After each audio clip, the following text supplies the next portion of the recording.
نحمده ونصلي على رسوله الكريم صدق الله العظيم وقال النبي صلى الله عليه وسلم الدين النصيحة صدق الله العظيم۔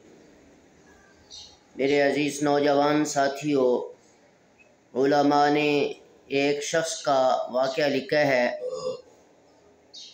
کہ ایک مرتبہ ایک نوجوان نے اپنے دادا سے سوال کیا کہ اے میرے پیارے دادا جان، پہلے زمانے میں لوگ کیسے زندگی گزارتے تھے؟ حالانکہ اس زمانے میں نہ کوئی ٹیکنالوجی تھی، نہ کوئی ٹیپ تھی، نہ کوئی ٹیلی ویژن تھا، نہ VCR تھا، نہ اس کے علاوہ کوئی جہاز، نہ کوئی ٹرین، نہ کوئی گاڑی، نہ کوئی موبائل، نہ کوئی انٹرنیٹ۔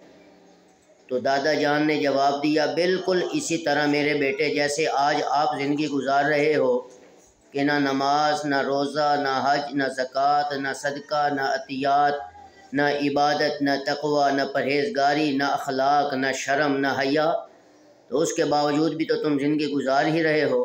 لیکن وہ ایسے نیک لوگ تھے کہ اس قسم کی جدید ٹیکنالوجی نہ ہونے کے باوجود بھی انہوں نے اللہ کو اپنا بنایا اور رسول اللہ صلی اللہ علیہ وسلم کی سنت پر عمل کر کے زندگی گزاری۔ آج اس دنیا میں اس کے برعکس ہر قسم کی ٹیکنالوجی ہونے کے باوجود ہم اللہ اور اس کے رسول کے نافرمان بنے ہوئے ہیں۔ میرے بھائیوں، آج کی اس ویڈیو میں پوری امت مسلمہ کو اس سبق میں خاموش پیغام دیا جا رہا ہے۔ ہمیں چاہیے کہ اللہ اور اس کے رسول صلی اللہ علیہ وسلم کے احکامات پر عمل کریں۔ اس ویڈیو کو عقل مند لوگ ہی سمجھ سکتے ہیں کہ اس میں اس شخص نے، دادا نے جو اپنے نوجوان شخص کو جواب دیا، کتنی گہرائی میں جا کر جواب دیا۔